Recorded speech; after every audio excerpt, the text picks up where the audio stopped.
이 시간 하나님께서 우리에게 주시는 말씀은 두 곳입니다. 구약성경 출애굽기 20장 16절 말씀과 신약성경 에베소서 4장 25절 말씀입니다. 먼저 출애굽기 20장 16절 말씀, 구약성경 112쪽입니다. 같이 한 목소리 있습니다. 내 이웃에 대하여 거짓 증거하지 말라. 아멘. 신약성경으로 오셔서 에베소서 4장 25절입니다. 신약성경 313쪽 14쪽 어간에 있습니다. 같이 함께 있습니다. 그런즉 거짓을 버리고 각각 이웃과 더불어 참된 것을 말하라. 이는 우리가 서로 지체가 됨이라. 아멘. 할렐루야. 계속해서 우리가 매주 10계명의 말씀을 한 계명 한 계명 함께 살피며 말씀의 은혜를 나누고 있습니다. 오늘 우리가 함께 나누려는 말씀은 9번째 계명, 내 이웃에 대하여 거짓 증거하지 말라라는 이 계명의 말씀입니다. 자, 짧은 이 계명의 말씀이지만 다시 한번 9계명을 한번 보십시다. 말씀을 자세히 보시면 이 말씀 속에 세 가지 요소가 등장합니다. 너가 있습니다. 그리고 내 이웃이 있습니다. 그리고 증거, 증인이 있습니다. 자, 이 세 가지 중요한 요소가 오늘 이 본 말씀을 이해하는 아주 중요한 키입니다. 제9계명은 단순한 말, 입술의 문제가 아니라는 것을 이 세 가지 요소가 우리에게 말하고 있습니다. 즉, 내가 어떤 사람이 되어가고 있는가라는 문제이고, 내 말이 이웃에게 어떤 영향을 끼치고 있는지의 문제이기도 하죠. 나아가서 우리 공동체 안에서 진실과 신뢰와 정의를 어떻게 지켜낼 것인가 하는 이 문제가 오늘 이 계명 속에 담겨 있습니다. 그래서 오늘 우리는 하나님 앞에서 단순히 나는 거짓말을 하는가? 나는 거짓말을 했는가? 이런 정도로 묻는 물음이 되어서는 안 됩니다. 한 걸음 더 깊이 들어가서 나는 하나님 앞에서 참된 사람인가? 이걸 물어야 하는 거죠. 더 나아가서 내가 하는 말은 사람을 살리는 말인가? 아니면 죽이고 있는가? 이 물음 앞에 이 계명은 우리를 초대하는 것입니다. 우리가 먼저 생각해야 할 질문이 하나 있습니다. 모든 거짓말은 다 똑같은 죄일까요? 기독교 윤리에서 오래전부터 이 문제는 논의되고 있었고 지금도 계속 논쟁 중인 주제입니다. 소위 하얀 거짓말 말입니다. 거짓말에도 여러 가지 형편과 상황에 따라서 일어나죠. 악의적으로 남을 속여 해를 끼치는 거짓말이 있습니다. 그런 반면에 우리 서로가 너무나도 그 사실을 다 잘 아는데 유머적 표현으로 거짓을 말할 때가 있죠. 또 우리가 사회생활을 하다 보면 예의상, 겸양상 표현하는 거짓말들이 있습니다. 인사치레들 말입니다. 아직 배가 쫄쫄 굶어서 있는 상황에서 식사했는지 물어보면 먹었다고. 이렇게 겸양을 표현할 때에 표현하는 거짓말들도 있습니다. 더 어려운 문제는 생명을 보호하기 위한 극단적 상황에서 발생하는 거짓말입니다. 대표적으로 여러분 출애굽기 1장에 히브리 산파들이 등장합니다. 애굽의 바로가 히브리인의 가정에 사내 아이, 남자아이가 태어나면 곧바로 죽이라고 명령합니다. 그러나 이 산파들이 하나님을 두려워하여서 그 아이들을 살립니다. 그 살려진 아이들 가운데 하나가 모세가 나옵니다. 바로가 그 이유를 묻죠. 산파들이 이렇게 대답했습니다. 히브리 여인들은 애굽 여인과 같지 아니하고 건장하여 산파가 그들에게 이르기 전에 해산하더이다. 거짓말이었습니다. 이어지는 여리고성의 기생 라합의 이야기도 생각해 보십시다. 이스라엘 정탐꾼이 여리고성으로 숨어 들어왔습니다. 라합이 그들을 숨겨주죠. 그들을 찾으러 여리고성의 병사들이 들이닥쳤습니다. 이미 떠났다라고 라합이 말합니다. 자기 집안에 숨겨두고서 말입니다. 자, 이러한 본문들, 이러한 성경의 이야기를 두고서 기독교 윤리 안에서는 오랫동안 많은 논쟁과 논의가 있었습니다. 하지만 우리가 이런 이야기, 이런 본문 말씀을 대할 때 조심해야 할 점이 분명히 하나 있습니다. 성경이 거짓말 자체를 칭찬했다고 단정해서는 안 됩니다. 성경이 강조하는 것은 그들이 하나님을 경외하며 생명을 보호했고 믿음으로 하나님 편에 섰다라고 하는 이 사실에 방점이 찍어져 있다라는 사실이죠. 그래서 구계명을 생각하실 때에 만약 어디까지 거짓말을 해도 되는가라는 이런 식의 질문을 한다고 한다면 우리는 거짓말의 허용 범위만 찾게 되는 이 오류에 빠지는 거죠. 그러나 하나님께서 제9계명에서 우리에게 물으시는 질문은 이것입니다. 너는 어떤 정인으로 살아가고 있는가? 9계명의 아주 중요한 표현은 히브리 원어로 보면 에드 사케르라는 단어가 있습니다. 이 에드, 우리말로 번역된 것은 증거라고 그렇게 번역했습니다. 그런데 이 단어의 뜻 가운데는 기본적으로 정인이라는 뜻이 있습니다. 곧 자신이 아는 것을 말하는 사람, 정인이죠. 따라서 이 9계명의 의미를 좀 더 분명하게 표현해 보자면 이렇습니다. 내 이웃에게 불리하게 거짓 정인으로 나서지 말라라는 것입니다. 여기는 매우 중요한 차이가 있습니다. 자, 거짓 증거라고 여러분이 받아들이면 우리의 관심은 거짓말이라고 하는 그 행동에 초점이 맞춰집니다. 자, 그러나 거짓 정인이라고 여러분이 받아들이면 관심은 그 말, 거짓말을 하는 사람에게 간다는 초점이 간다는 거죠. 그러면 하나님은 단순히 거짓말을 하지 말라라고 말씀하시는 것이 아니라 거짓의 사람이 되지 말라, 거짓 정인이 되지 말라라고 말씀하는 거예요. 한 번의 거짓말이 반복되면 그 습관이 됩니다. 습관이 반복되면 성품이 되죠. 그 성품은 결국 그 사람의 존재를 드러내는 것입니다. 그래서 우리는 늘 이 신앙의 여정 앞에서 자신에게 물어야 합니다. 나는 상황에 따라 말을 바꾸는 사람인가? 내 이익을 위해 남의 말을 왜곡하지는 않는가? 사람 앞에서는 이렇게 말하고 뒤에서는 다르게 말하는 사람은 아닌가? 사실의 일부만 말하여서 다른 사람에게 잘못된 인상을 주는 행위를 하지는 않는가? 9계명은 우리의 입술을 통해서 우리의 존재의 진실성을 묻고 있는 계명이라고 할 수 있는 거죠. 또 하나 여기서 놓쳐서는 안 되는 말씀이 있습니다. 내 이웃에 대하여라고 하는 이 말씀 말입니다. 하나님이 단순히 거짓말하지 말라 이렇게 말씀하지 아니하시고 내 이웃에 대하여 거짓 증거하지 말라 이렇게 말씀하셨습니다. 왜 그랬을까요? 사람의 말은 혼자 존재하지 않기 때문에 그렇습니다. 자, 이 거짓말에는 언제나 대상이 있죠. 그리고 그 거짓 증언에는 피해자가 발생합니다. 누군가의 명예가 무너지죠. 누군가의 관계가 깨어집니다. 누군가의 재산을 빼앗을 수도 있고 누군가의 자유를 제한할 수도 있습니다. 심지어 누군가의 생명까지 위협할 수 있습니다. 그래서 레위기 19장 16절은 말씀합니다. 너는 내 백성 중에 돌아다니며 사람을 비방하지 말며 내 이웃의 피를 흘려 이익을 도모하지 말라. 나는 여호와이니라. 자, 이 말씀에서 사람을 비방하는 말과 이웃의 피를 흘리는 것에 대해서 연결을 해놓고 있습니다. 말이 사람을 죽일 수 있다라는 거죠.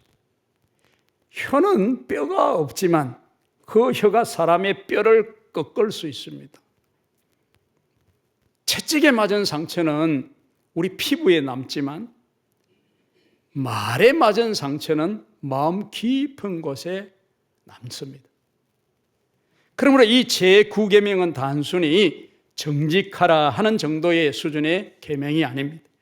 적극적으로 말하면 네 말로 내 이웃을 해치지 말라는 것입니다.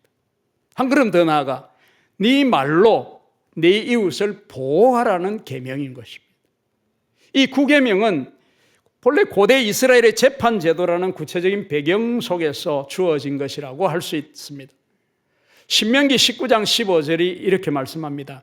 사람의 모든 악에 관하여 또한 모든 죄에 관하여는 한 증인으로만 정할 것이 아니요 두 증인의 입으로나 또는 세 증인의 입으로 그 사건을 확정할 것이며 라고 했습니다. 그리고 고대 사회에서는 CCTV도 없습니다. 녹음할 수도 없었습니다. 영상도 없었습니다. 지문조회, DNA 검사 전혀 없습니다. 그러므로 오롯이 증인의 말이 결정적이었습니다. 그 증인의 말 한마디가 한 사람의 재산과 명예, 한 사람의 자유와 생명을 좌우할 수 있었습니다. 그래서 신명기 19장은 계속해서 거짓 증인이라고 밝혀지게 되면 그가 그 거짓 증언을 함으로써 상대방에게 행하려고 했던 그 처벌을 고스란히 그 거짓 증인에게 시행하라고 엄히 명령하고 있습니다. 왜냐하면 거짓 증언은 개인적인 말실수가 아니라 공동체의 정의를 무너뜨리는 죄이기 때문입니다. 진실이 무너지면 정의가 무너집니다. 정의가 무너지면 신뢰가 무너지죠. 신뢰가 무너지면 그 공동체가 무너집니다. 이거는 가정도 마찬가지죠. 교회도 역시 그렇습니다. 직장도 그렇습니다. 특별히 신앙 공동체를 생각해 보십시오. 우리 교회에서 정말 중요한 것은 서로의 말을 믿을 수 있는 공동체인가입니다. 이건 매우 중요한 것이죠. 저 사람이, 저 집사님이, 저 권사님이, 저 안수 집사님이, 저 장로님이, 저 목사님이 말을 했다면 믿을 수 있다. 여러분, 이 신뢰가 있어야 신앙 공동체가 건강해지는 것입니다. 어떤 분은 이렇게 생각할 수 있습니다. 나는 법정에 갈 일이 전혀 없으니 이 9계명과는 전혀 상관없겠다. 그렇지 않습니다. 오늘 우리의 이 정언대는 법원 안에만 있는 것이 아니기 때문입니다. 직장에서 누군가를 평가하는 자리, 그건 정언대입니다. 교회 안에서 다른 교우에 대해서 뭐라고 말하는 그 자리도 정언대입니다. 가족끼리 다른 가족과 사람들에 대해서 이야기를 나누는 그 자리도 정언대입니다. 각종 회의의 자리도 정언대입니다. 그리고 오늘 살아가는 우리들에게는 새로운 정언대가 생겼습니다. 바로 SNS, 유튜브, 인스타그램, 페이스북.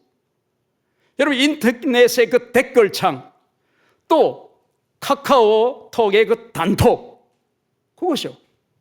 확인되지 않는 소문을 사실인 양 퍼뜨려는 것.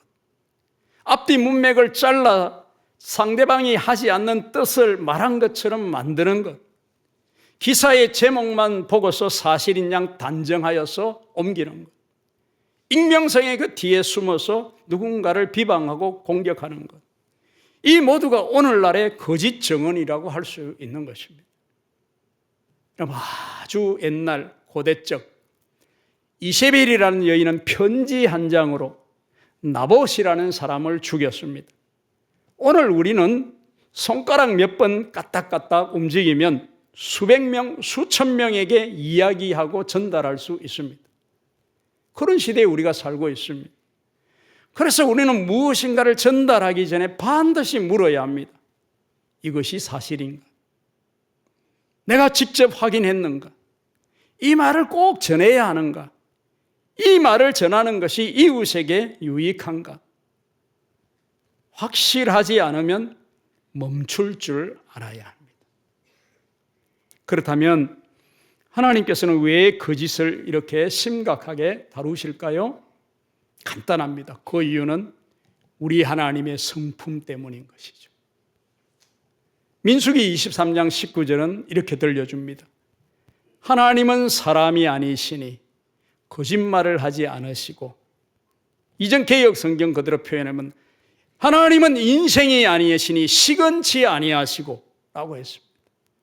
디도서 1장 2절은 우리 하나님을 거짓이 없는 하나님이라고 말씀하고 있습니다.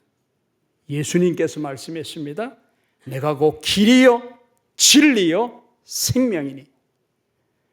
요한계시록 성경의 맨 마지막 책인 요한계시록의 3장 14절, 어린 양 예수 그리스도를 말하기를 이렇게 표현합니다.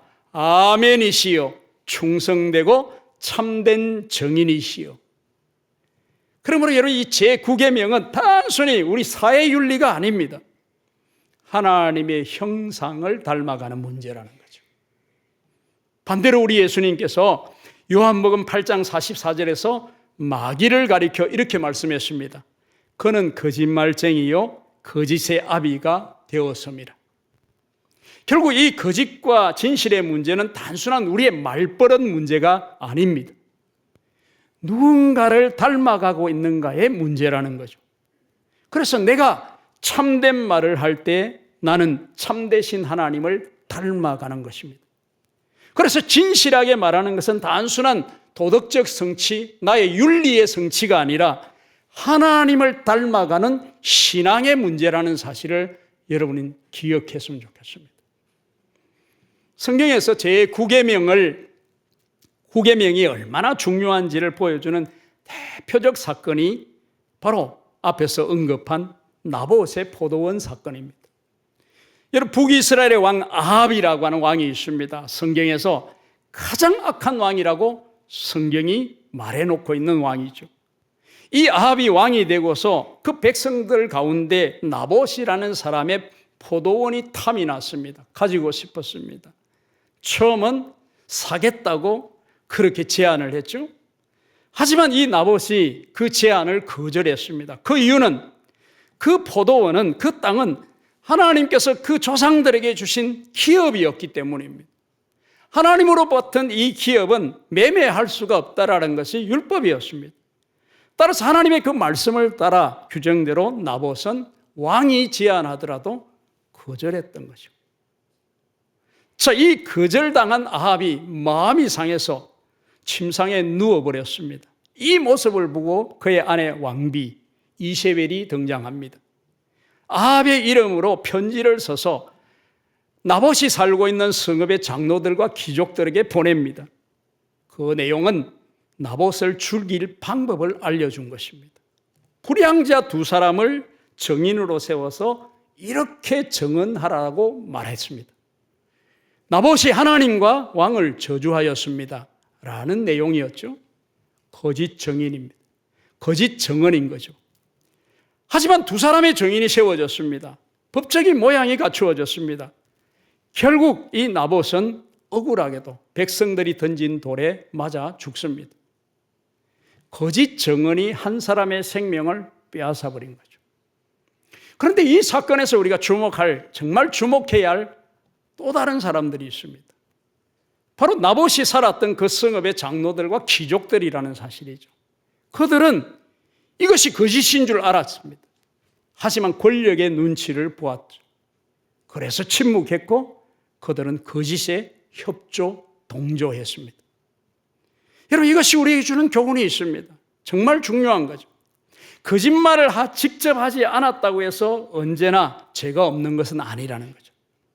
거짓인 줄 알면서 퍼뜨리는 것도 죄요, 거짓인 줄 알면서 협조하는 것도 죄라는 것입니다. 그리고 반드시 진실을 말해야 할 자리에서 자기 이익을 위해 침묵하는 것도 거짓에 참여하는 일임을 보여주는 것입니다. 성경에서 가장 결정적인 거짓 정인 사건은 예수님의 재판입니다. 마태복음 26장 59절에 보면 대제사장들과 온 공회가 예수를 죽이려고 그를 칠 거짓 증거를 찾으매 라고 기록되어 있습니다. 놀랍지 않습니까? 하나님의 아들을 죽이기 위해 사람들이 찾은 것이 무엇입니까? 거짓 증거입니다. 이어서 두 사람이 나타나서 예수님의 말씀을 왜곡하여서 증언합니다. 예수님께서 말씀하지 않는 것을 완전히 지어낸 것이 아닙니다. 하신 말씀의 문맥과 그 의미를 바꾸어서 예수님을 죽일 증거로 만들었습니다. 거짓 증언인 것이죠. 거짓말은 없는 말을 만들어내는 것만이 아닙니다. 상대의 말을 앞과 뒤를 잘라내고 전혀 다른 뜻처럼 만드는 것도 거짓이고 그건 죄입니다. 사실의 일부만 말해서 전체가 그런 것처럼 보이게 하는 것도 거짓입니다. 결국 우리 예수님은 거짓 증언 때문에 사형 선고를 받습니다. 이 얼마나 역설입니까? 제9계명을 완전하게 지키신 참된 증인이 거짓 증인들에 의해서 죽임을 당하셨다. 이게 예수님의 죽음입니다. 그런데 예수님이 침묵하셨습니다. 자기를 변호할 능력이 없어서가 아닙니다.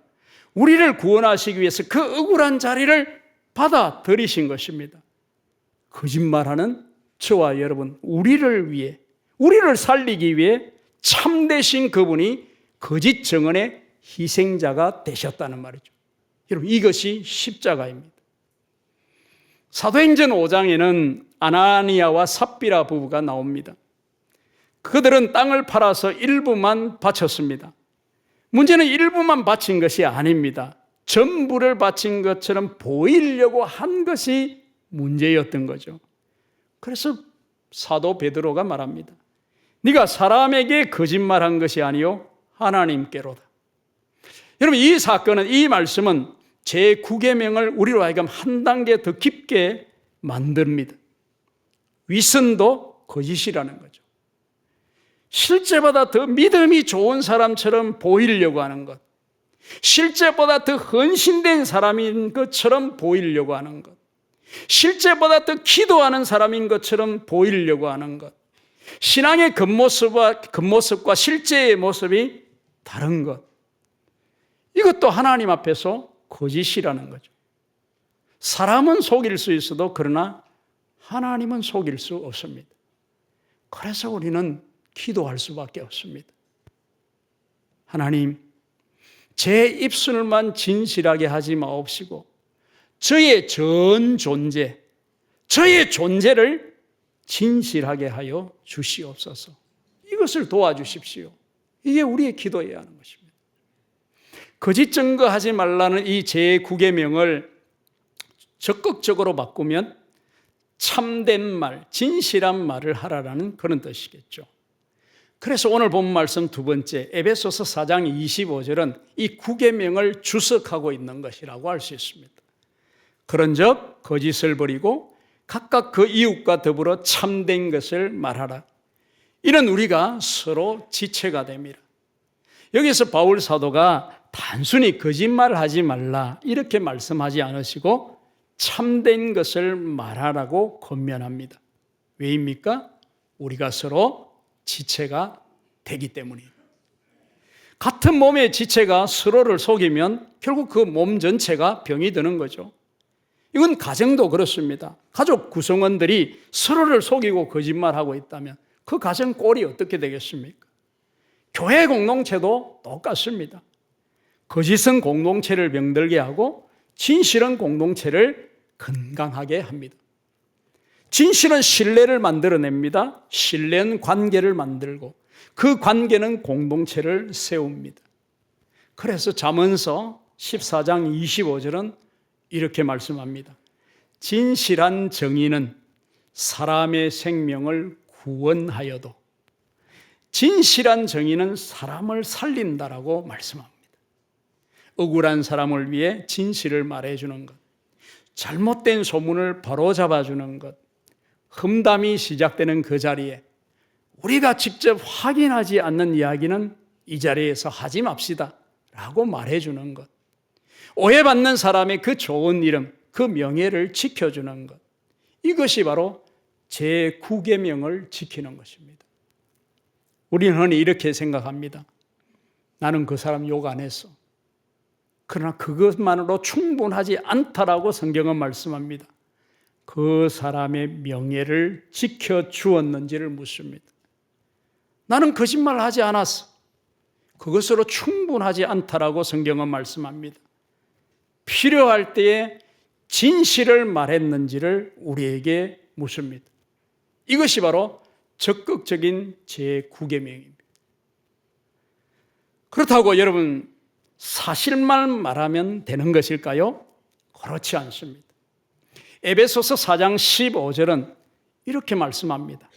오직 사랑 안에서 참된 것을 하여, 오직 사랑 안에서 참된 것을 하여 라고 말씀합니다. 진실에 사랑이 필요하다는 말씀이죠. 진실이 있고 사랑이 없으면 그 진실은 칼이 될 수 있습니다. 반대로 사랑만 이야기하면서 진실을 버리면 그건 위선입니다. 그래서 저와 여러분, 우리 그리스도인의 말에는 이 두 가지가 겸비되어져야 합니다. 진실해야 하고 사랑해야 하고, 그래서 사람을 세워야 한다는 말씀이죠. 에베소서 4장 29절은 계속해서 오직 덕을 세우는 데 소용되는 대로 선한 말을 하여 듣는 자들에게 은혜를 끼치게 하라고 했습니다. 말하기 전에 물어보십시오. 이 말이 진실한가? 그리고 또 물으십시오. 이 말이 꼭 필요한가? 그리고 마지막으로 물으십시오. 이 말이 사람을 세우는가? 사실이라고 해서 모든 말을 다 해야 한다는 것은 아닙니다. 때로는 침묵해야 할 때가 있습니다. 반대로 불의 앞에서 진실을 말해야 할 때 침묵해서도 안 됩니다. 그러므로 우리에게 필요한 것은 분별 있는 말과 분별 있는 침묵이라고 할 수 있겠죠. 말할 때 말하고 침묵할 때 침묵하는 것 말입니다. 사랑하는 교우 여러분, 오늘 하나님께서 우리에게 말씀하십니다. 내 이웃에 대하여 거짓 증거하지 말라. 이 계명의 말씀 앞에서 나는 단순히 나는 거짓말을 하지 않았는가라고만 묻지 마십시오. 더 깊이 물으십시오. 나는 진실한 사람인가? 나는 참된 사람인가? 또 물으십시오. 내 말 때문에 사람이 살고 있는가? 아니면 죽어가고 있는가? 내가 옮기는 이 이야기가 진실한지 물으십시오. 나는 확인하지 않는 말을 쉽게 전하지 않는지를 돌아보십시오. 상대방의 말을 내게 유리하도록 왜곡하지는 않습니까? 누군가가 미워서 사실을 과장하지는 않습니까? 진실을 말해야 할 때 사람이 두려워서 입을 닫고 침묵하고 있지는 않습니까? 다른 사람이 잘못된 평가를 받을 때 그 사람의 명예를 보호해 주고 있습니까? 무엇보다도 이 질문을 반드시 하십시오. 나는 참되신 하나님을 닮아가고 있는가? 오늘 우리가 사는 이 세상은 말이 너무 많은 시대입니다. 말로 밥을 먹고 사는 저도 할 수만 있으면 말을 안 하려고 합니다. 이 말이 넘쳐나는데 진실은 너무 기해지고 있습니다. 희귀해지고 있습니다. 보십시오. 정보는 넘쳐납니다. 하지만 신뢰는 점점 줄어들고 있습니다. AI 좋다고 하죠. 많은 사람들이 AI의 편리함을 이용하고 있습니다. 검색의 결과가 얼마나 편리하게 나옵니까? 그런데 그 AI가 준 것까지 다시 점검해야 되는 시대가 오늘 우리 시대입니다.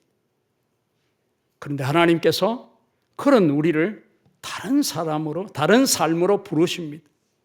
거짓 정인이 아니라 참된 정인으로 살아가라 라고 말입니다. 잠언서의 말씀을 다시 마음에 새기십시다. 진실한 정인은 사람의 생명을 구원한다라는 말씀. 우리의 말이 사람을 살렸으면 참 좋겠습니다. 우리의 말 때문에 낙심한 사람들이 힘을 얻었으면 좋겠습니다. 우리의 말 때문에 오해가 풀렸으면 좋겠고 회복되었으면 좋겠습니다. 우리의 말 때문에 억울한 사람이 보호를 받았으면 좋겠습니다. 우리의 말 때문에 무너진 관계가 다시 회복되고 세워졌으면 좋겠습니다. 저에게 소망이 있습니다. 우리 땅끝 공동체가 이런 평가받기를 소망합니다. 저 땅끝 교회 사람들의 말은 믿을 수 있어. 저 땅끝 교회 교인들이 없는 말을 만들지 않아. 저 땅끝 교회 교인들은 약한 사람의 명예를 지켜줘. 저 땅끝 교회를 다니는 사람들의 말에는 진실이 있고 사랑이 있어 라는 이 평가 말입니다. 교우 여러분, 거짓말을 하지 않는 데서 멈추지 마십시오. 참된 말을 하십시오. 거짓 정인이 되지 않는 데서 멈추지 마십시오. 참된 정인이 되십시오. 그리고 참된 말을 하는 데서 한 걸음 더 나아가십시다. 사람을 살리는 말을 하십시다. 사람을 세우는 말을 하십시오. 사랑 안에서 진실을 말하시기를 바랍니다. 거짓이 없으신 우리 하나님, 길이요 진리요 생명이신 예수 그리스도, 아멘이시요 진실이시요 충성되고 참된 정인이신 우리 주님을 닮아서 우리의 입술과 우리의 삶이 하나님 앞에서 참되어지기를 주님의 이름으로 축복합니다. 그래서 우리의 말 한마디 한마디가 사람을 갈라놓는 것이 아니라 사람을 이어주는 다리가 되고, 사람을 죽이는 독이 아니라 사람을 살리는 생명의 말이 되고, 세상의 거짓 가운데서도 하나님의 진리와 진실을 증언하는 복음의 증언자들이 다 되시는 이 은혜가 있기를 주의 이름으로 축원합니다. 이제 말씀을 기억하며 우리 함께 기도하도록 하십시다. 오늘 제9계명의 말씀을 우리 함께 상고하고 나누었습니다. 교우 여러분, 이 말씀 가운데 주시는 기도의 제목이 있습니다. 우리 공동체 안에 주시는 기도의 제목이 있습니다. 교우 여러분, 이 시간 하나님 앞에 우리 결단하며 기도하며 나아가도록 하십시다. 같이 기도합니다. 하나님 아버지, 거짓이 없으시며 언제나 참되신 하나님을 믿으면서도 우리의 입술과 삶은 언제나 진실하지 못했음을 고백합니다. 확인하지 않는 말을 쉽게 옮겼고 다른 사람의 말을 내 생각대로 판단하고 왜곡했으며 때로는 과장하기도 했습니다. 누군가의 허물을 쉽게 이야기하면서 그의 명예를 지켜주기도 못했고, 진실을 말해야 할 때 사람이 두려워 침묵하기도 했습니다. 주님, 이런 우리의 죄를 용서하여 주시옵소서. 주님, 거짓말을 하지 않는 데서 멈추지 않게 하시고 참된 진실한 사람이 되게 하여 주시며 진실한 정인으로, 참된 정인으로 살아가게 하여 주옵소서. 주님, 우리 입술을 성령으로 다스려 주셔서 말하기 전에 진실한지를 살피게 하시고 꼭 필요한 말인지를 분별하게 하시며 우리의 말이 사람을 무너뜨리지 않고 세우게 하여 주옵소서. 억울한 사람의 이름을 지켜주고 잘못된 소문을 멈추게 하며 사랑 안에서 참된 것을 말할 수 있는 용기를 허락하여 주옵소서. 무엇보다도 길이요 진리요 생명이시며 아멘이시요 충성되고 참된 정인이신 예수님을 닮아가는 우리 모든 성도들 되게 하여 주셔서 우리의 말과 삶이 하나가 되게 하시고 사람 앞에서 뿐만 아니라 하나님 앞에서 참된 사람이 되게 하여 주옵소서. 주 예수님의 이름으로 기도하옵나이다. 아멘.